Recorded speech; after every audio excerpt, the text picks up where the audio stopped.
2월 14일 아침 저희들에게 주시는 하나님 말씀 사사기 12장 13절로 15절까지 말씀입니다. 그 뒤를 이어 비라돈 사람 힐렐의 아들 압돈이 이스라엘의 사사가 되었더라. 그에게 아들 40명과 손자 30명이 있어 어린 나귀 70마리를 탔더라. 압돈이 이스라엘의 사사가 된 지 8년이라. 비라돈 사람 힐렐의 아들 압돈이 죽음에 에브라임 땅 아말렉 사람의 산지 비라돈의 장사되었더라. 아멘.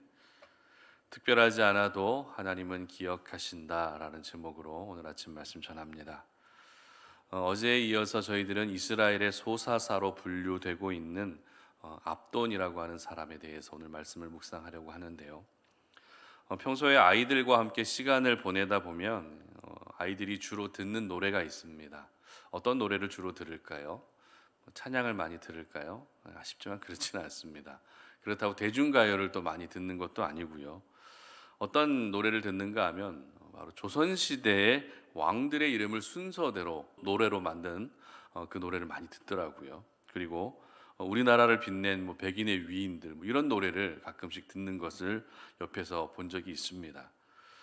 이런 노래를 듣고 있으면 각각의 인물이 어떤 업적을 가지고 그 인생을 살았는지 조금은 알 수가 있습니다.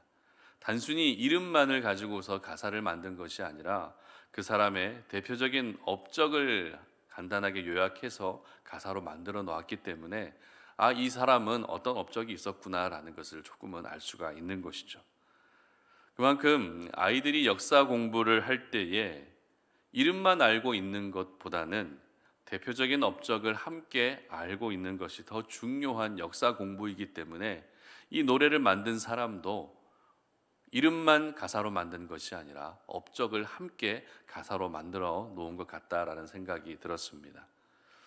이것을 통해서 알게 되는 것은 세상이 기억하는 사람은 어떤 특별한 업적과 삶이 있어야 수백 년이 지나도 기억된다라는 것을 생각할 수 있었습니다. 스포츠 스타도 마찬가지입니다. 연예인도 마찬가지입니다. 그리고 기업인들도 마찬가지입니다. 무언가 이루어 놓은 업적이 있을 때 그 사람을 기억하는 것이 세상의 일반적인 모습이라는 것이죠. 그렇다면 우리 하나님은 어떠실까요? 하나님 역시 어떤 업적을 보시고 저희들을 기억해 주실까요? 믿음의 조상 아브라함, 이스라엘의 위대한 지도자였던 모세, 그리고 위대한 왕 다윗, 전도자 사도 바울과 같이 하나님의 나라를 위해서 무언가 특별한 역할을 감당해야만 그 사람을 기억해 주시는 것입니까? 그렇지 않습니다. 우리 하나님은 특별하지 않아도 저희들을 기억해 주시는 분이십니다. 오늘 본문에 등장하고 있는 압돈이라고 하는 사사가 바로 그런 인생을 살았습니다. 아니, 압돈뿐만 아니라 어제 살펴봤던 입산과 엘론이라고 하는 이 사사들도 역시 특별한 인생을 살았다고 볼 수 있는 증거가 성경에 발견되지 않습니다. 하지만 성경은 입산과 엘론 그리고 압돈이라는 이 소사사들의 이름을 분명히 기록하고 있다는 것이죠. 기드온과 입다와 삼손처럼 특별한 인생 스토리가 없어도 하나님께서는 이들의 이름을 언급하고 계신다는 것입니다. 왜입니까? 특별하지 않아도 기억해 주시는 것이 바로 하나님의 성품이라는 것을 저희들에게 말씀해 주시기 위해서입니다. 그렇다면 오늘 본문에 기록되고 있는 압돈이라는 사람에 대해서 우리가 알 수 있는 부분은 어떤 것일죠? 13절 말씀 한번 보도록 합니다. 그 뒤를 이어 비라돈 사람 힐렐의 아들 압돈이 이스라엘의 사사가 되었더라. 아멘. 자, 비라돈 출신이라는 것입니다. 비라돈. 이 비라돈이라고 하는 지역은 에브라임 지파에 속한 지역이었는데요. 특별히 한 가지 흥미로운 사실은 비라돈이라는 단어의 의미가 지도자라는 의미를 가지고 있습니다. 그런데 압돈의 이름의 의미는 종, 노예라는 의미를 가지고 있습니다.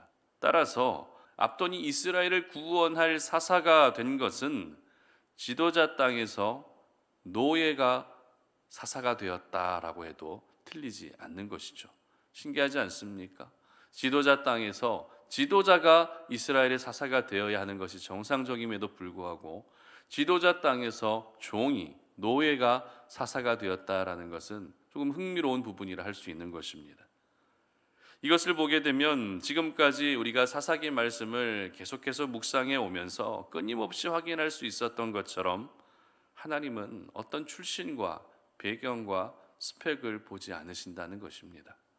언제나 하나님은 하나님만의 강권적인 섭리와 주권 속에서 사람을 세우신다는 것입니다.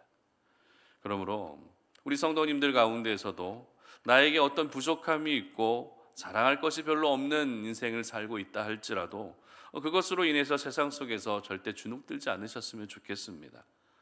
내 모습이 특별하지 않아도 하나님이 나를 세우시는 순간, 하나님이 나를 기억해 주시는 순간 저희들은 특별한 인생을 살 수 있기 때문에 세상적인 배경으로 특별하지 않아도 절대 낙심하지 않으셨으면 좋겠습니다. 그리고 이 압돈에 대한 또 다른 기록을 보게 되면 14절 말씀인데요. 그에게 아들 40명과 손자 30명이 있어 어린 낙이 70마리를 탔더라. 압돈이 이스라엘의 사사가 된 지 8년이라 이렇게 기록합니다.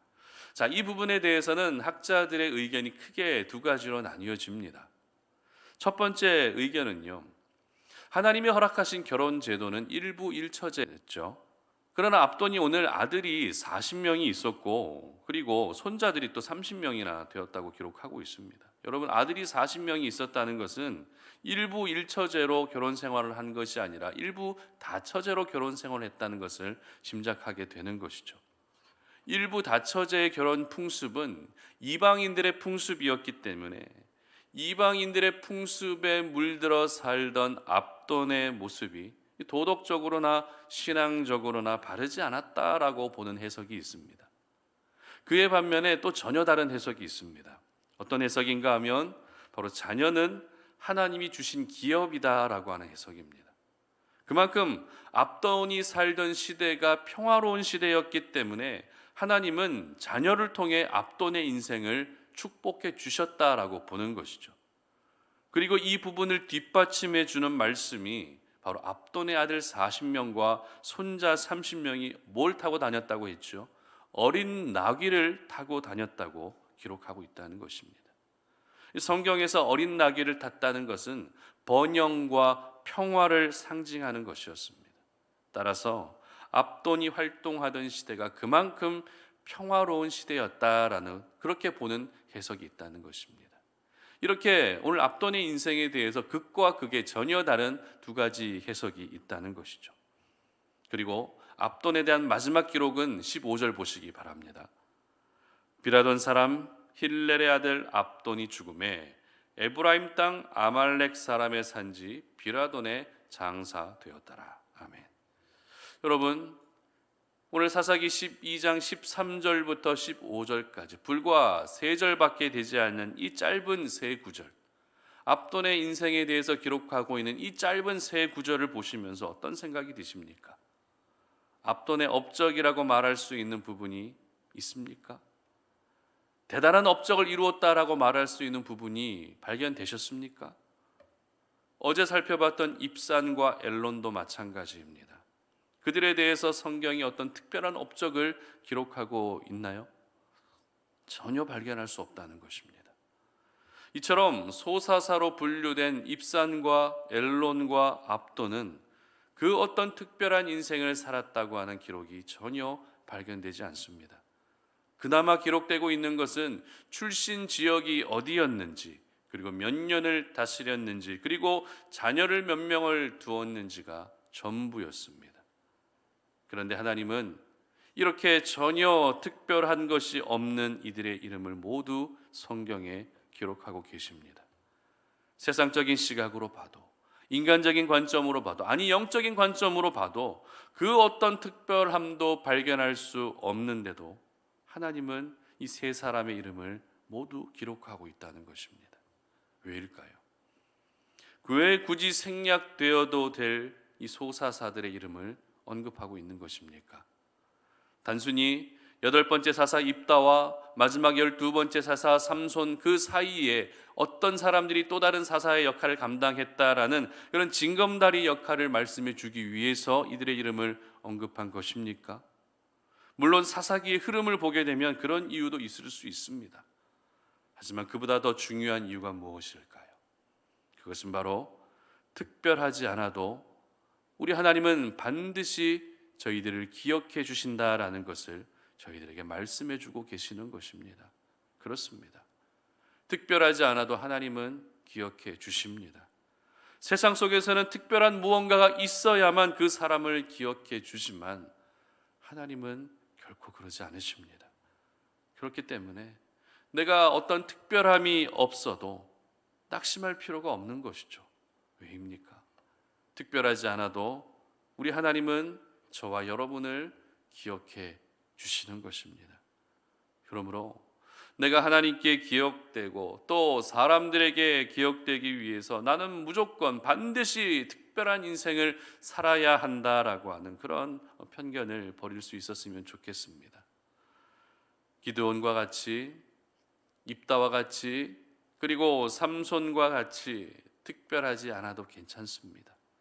그저 입산과 엘론과 압돈이라고 한 이 소사사들처럼 하나님이 선택해 주신 것으로 감사하시고 그 중심이 변함없이 하나님을 향해 계시다면 특별하지 않아도 하나님은 여러분을 반드시 기억해 주십니다. 여러분, 오늘 이 말씀을 통해서 여러분 생각 속에, 여러분 마음 가운데 있었던 하나님에 대한 오해를 지울 수 있었으면 좋겠습니다. 하나님에 대한 생각이 이제는 조금 달라질 수 있었으면 좋겠습니다. 우리 하나님을 세상에 속한 하나님으로 보지 않으셨으면 좋겠어요. 우리 하나님은 세상 사람들과 똑같은 생각을 가지고 계시다라고 하는 그런 생각을 갖지 않으셨으면 좋겠습니다. 우리 하나님은 세상마저도, 우리가 살고 있는 이 세상마저도 통치하시는 분이시기 때문에 하나님은 결코 세상의 기준을 따르지 않으십니다. 하나님은 언제나 하나님 자신만의 기준을 가지고 저와 여러분을 오늘도 지켜주시고 또 주목하시는 것입니다. 특별한 인생으로 산다는 것, 어찌 보면 굉장한 매력이 있어 보입니다. 하지만 그 특별함의 기준이 하나님의 기준이 아니라 세상의 기준이라면 그것은 우리가 피해야 되겠죠. 멀리할 수 있어야 한다는 것입니다. 세상의 기준으로 특별한 인생을 산다는 것을 우리는 너무 사모하지 않으셨으면 좋겠습니다. 그러므로 우리 송탄 오륜의 모든 가족들은 자나깨나 내가 특별한 인생을 살아야 되겠다라고 하는 그런 심리에 너무 사로잡히지 마시고 특별함이 없어도 순전하고 진실된 마음으로 오늘도 변함없이 하나님을 사랑하시고 여러분들이 지키고 계시는 그 기도의 자리에서 묵묵히 하나님을 의지할 수 있기를 바랍니다. 그것이 오히려 하나님 나라에서는 더욱더 강력한 믿음의 역사를 만들어갈 수 있는 것입니다. 다시 한번 말씀드립니다. 특별하지 않아도 괜찮습니다. 특별하지 않아도 하나님은 여러분을 반드시 기억해 주십니다. 오히려 하나님이 기억해 주시는 그 사람이 하나님 나라에서는 진짜 특별한 사람인 것입니다. 오늘 이 사실을 잊지 마시고 언제나 초심을 잃지 않고 순전하게 하나님을 바라보시는 우리 모든 성도님들 되시기를 주님의 이름으로 축복합니다. 함께 기도하겠습니다. 살아계신 하나님 감사합니다. 오늘도 이 아침에 우리에게 주신 그 생명의 말씀을 기억하면서 오늘 우리의 모든 삶을 하나님께 의지하며 맡겨드립니다. 하나님, 우리가 세상 속에 살면서 다른 사람들보다 조금 다른 그런 특별한 인생을 살고 싶어 할 때가 얼마나 많았는지 모릅니다. 그렇지만 굳이 특별한 인생을 살지 않는다 할지라도 하나님이 기억해 주실 수만 있다면 그것이 바로 특별한 인생이 된다는 사실을 기억합니다. 특별하지 않아도 우리를 기억해 주시는 하나님의 은혜를 우리가 오늘도 사모하며 나아가오니 세상의 기준으로 우리가 특별한 사람이 되기보다 하나님 나라에서 하나님이 인정해 주시는 그런 사람으로 살아갈 수 있도록 도와주시옵소서. 대단한 업적을 이루지 않았다 할지라도, 대단한 성과를 이루지 않았다 할지라도 오늘도 하나님이 우리로 하여금 지키게 하신 그 기도의 자리에서 묵묵히 믿음을 지키며 하나님을 절대적으로 의지하여서 그 순전한 믿음을 보시며 오늘도 우리 하나님께서 저희들의 인생을 아름답게 인도해 주시고 저희들의 삶을 책임져 주시옵소서. 감사드리며 예수님의 이름으로 기도드립니다. 아멘.